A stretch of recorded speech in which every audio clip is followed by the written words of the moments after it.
अस्सलामुअलैकुम दोस्तों, मेरा नाम सिफतुर रहमान है और आज मैं आपको एक ऐसी कहानी सुनाने जा रहा हूँ जो सिर्फ एक मोटरसाइकिल की नहीं बल्कि एक जुनून, सब्र और जिद की कहानी है। जब हमने सुजुकी जिक्सर को देखा तो ये सिर्फ लोहे का एक ढांचा थी। बेशक चल रही थी लेकिन कुछ कंडीशन डाउन, जैसा कि आप लोग हमारी वीडियोस में पहले देख चुके हैं। वक्त की गर्द में लिपटी हुई लेकिन मेरी आंखों में ये मेरा अधूरा ख्वाब थी। ये वो लम्हा था जब हमने फैसला किया इसे बहाल करेंगे, इसे नई ज़िंदगी देंगे। रिस्टोरेशन का सफ़र शुरू हो चुका था। पहला कदम सबसे मुश्किल होता है, बाइक को खोलना, हर पुर्जे का मुआयना करना। लेकिन जैसे जैसे हमने इसे खोलना शुरू किया हमें अंदाज़ा हुआ कि ये काम हमारी सोच से कहीं ज़्यादा बड़ा होने वाला है। ये महज सफाई का काम नहीं था, ये एक मुकम्मल सर्जरी थी। हमारी रिस्टोरेशन का सबसे बड़ा दुश्मन जो बनकर सामने आया वो थी इसकी वायरिंग। जली हुई तारें, कटी हुई तारें, कटे हुए कनेक्शंस और एक ऐसा उलझा हुआ जाल जिसे सुलझाने के लिए ना सिर्फ महारत बल्कि अनथक सब्र की ज़रूरत थी। ये बाइक चलने के काबिल नहीं थी, मतलब चल रही थी लेकिन उस हिसाब से नहीं जिस तरह से ये बनी है, जिस हिसाब से बनने के लिए, क्योंकि इसकी रगों में बिजली का बहाव रुक चुका था। बिल्कुल कुछ वायरिंग काम कर रही थी, कुछ नहीं कर रही थी। तो जैसा कि तुम लोग समझ सकते हो कि मैं क्या बताना चाह रहा हूँ। वायरिंग का मसला सिर्फ तारों को जोड़ना नहीं होता बल्कि ये पूरी बाइक के दिमाग को बहाल करने जैसा है। हमने एक एक तार को ट्रेस किया, सर दर्द होता रहा मगर हमने हार नहीं मानी। मैं और भाई अनथक मेहनत करते रहे और हमने कहा कि भाई इस गाड़ी को हमें रिस्टोर करना है। दुकानों के चक्कर लगाए, माहिरीन से मशवरा किया और जब ये सारा काम मुकम्मल हुआ और पहली बार इंजन स्टार्ट का बटन दबाया तो वो लम्हा जीत का था। लेकिन कहानी यहाँ ख़त्म नहीं हुई थी। हमने ये सोचा था कि हम इस बाइक को फिट जो है मैकेनिक से करवाएंगे। हमने खोल तो दी थी सारी गाड़ी लेकिन बंद करने में हमें टेंशन थी। लेकिन हम बहुत से मैकेनिक्स के पास गए और जिनसे हमारा कॉन्टैक्ट है, जिनसे हम अपनी गाड़ियों का काम वगैरह करवाते हैं, तो उन्होंने जो है हमें मना कर दिया इसको फिट करने से। बोला अब तुम लोगों ने खुद ही खोली है तो उसको फिट भी खुद ही करो। तो उसके बाद भाई मैंने और भाई ने ठान ली कि ये जो है हम गाड़ी खुद ही फिट करेंगे। उसके बाद भाई सुजुकी जिक्सर के वो पुर्जे ढूंढना एक अलग ही मुहिम जोई थी। हर बाजार, हर वर्कशॉप छांट मारी लेकिन जो छोटे अहम पार्ट्स हमें चाहिए थे वो नायाब थे। ऐसे में कई बार दिल हारने को हुआ कि शायद ये रिस्टोरेशन यहीं रुक जाए, लेकिन अल्लाह ताला ने मदद की और सारे पार्ट्स हमें अवेल होते गए और अल्लाह ताला ने ज़रिए बनाए। और फिर एक अजीब वाक़या हुआ। पेट्रोल टैंक को साफ़ करते हुए उसका पेट्रोल कॉक जो है कहीं गायब हो गया। यकीन करें हमने सारा वर्कशॉप छान मारा, ज़मीन से लेकर छत तक, लेकिन वो अहम छोटा पुर्जा नज़र नहीं आ रहा था। 3 दिन की तलाश के बाद मायूसी छाने लगी।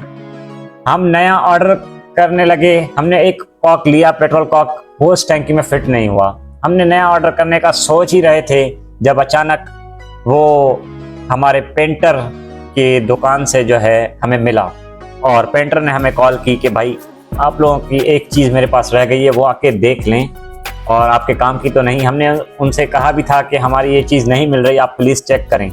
तो मसला सारा ये था कि हम नया तो ले लेते लेकिन नए आने में टाइम भी बहुत लग रहा था और मिल भी नहीं रहा था साइज़ का इस हिसाब से। लेकिन अल्लाह का शुक्र है वो मिला और वो उस हमें पेंटर की वर्कशॉप से जो है बरामद हुआ।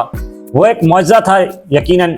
उसने हमें याद दिलाया कि सब्र का फल मीठा होता है। बिल्कुल वो छोटा सा कॉक एक बड़ी कामयाबी लग रहा था और बाइक की रूह को जिंदा करने के बाद अब बारी थी कि उसके जिस्म को सजाने की। पेंटिंग का काम सबसे ज़्यादा वक्त तलब और नाजुक का था। जैसा कि तुम लोग पिछले हमारी वीडियोस में देखते आ रहे हो कि हमने किस तरीके से अपनी बाइक को खोला, उसकी रिस्टोरेशन के पार्ट्स हमने जो है पेंट पर दिए और जो ख़राब थे वो नए लिए।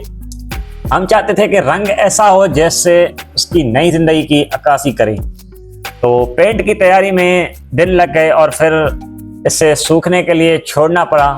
एक दिन इंतज़ार एक सदी जैसा लग रहा था और ऐसा लग रहा था कि जैसे हम एक जो है बिल्कुल डेड बाइक को मतलब जगाने वाले हैं। तो उस हिसाब से, क्योंकि इस बार जो है गाड़ी चल तो रही थी लेकिन रिसेंटली इसका जो है एक्सीडेंट हुआ था, उसमें इस गाड़ी की जो है हालत बिल्कुल ख़राब हो गई थी।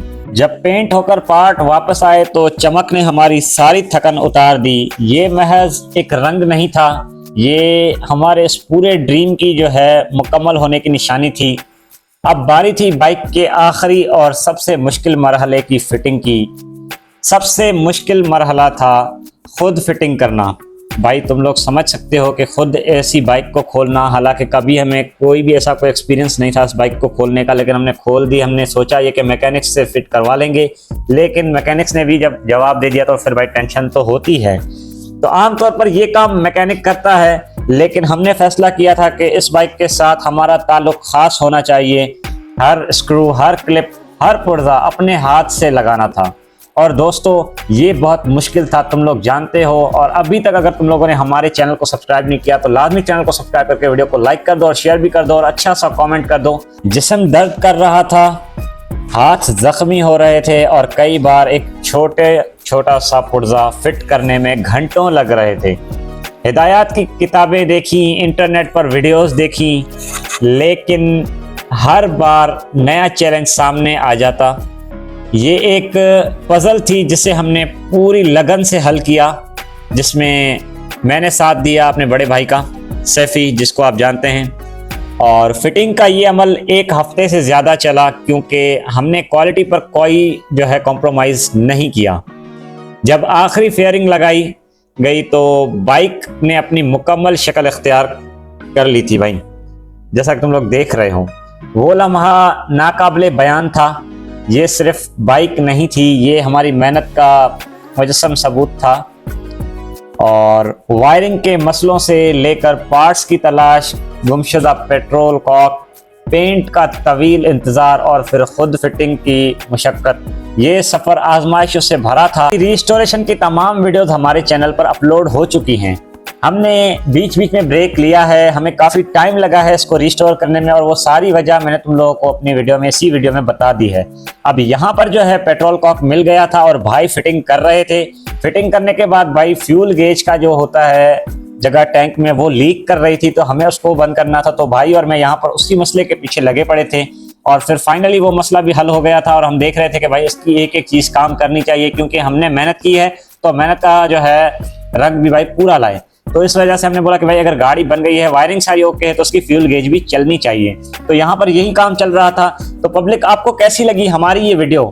हमारी इस वीडियो के बाद एक और वीडियो आएगी जिसमें आप फाइनल क्लिक्स, इस गाड़ी के फाइनल लुक भी देख पाएंगे। तो इसके लिए हमारे चैनल को सब्सक्राइब करके वीडियो को लाइक कर दें। और यहाँ पर फाइनली हमारी गाड़ी पर टैंक भी लग चुका है और हमारी गाड़ी का कुछ फाइनल लुक तुम लोगों को पता चल गया होगा। और अब हम चाह रहे हैं कि इस पर हम स्टिकर्स करवाएं। इस गाड़ी को हमने सुजुकी जिक्सर SF250 में कन्वर्ट किया है। तो भाई तुम लोग हमें रिकमेंड करो कि हमें इस पर कहाँ कौन सा स्टिकर लगवाना चाहिए। हम लाजमी कोशिश करेंगे और इंतजार करेंगे आपके कमेंट्स का। तब तक के लिए चैनल को सब्सक्राइब करके वीडियो को लाइक कर दीजिएगा। ओके, अल्लाह हाफिज, बाय बाय व्यूअर्स, और again thank you for watching our video.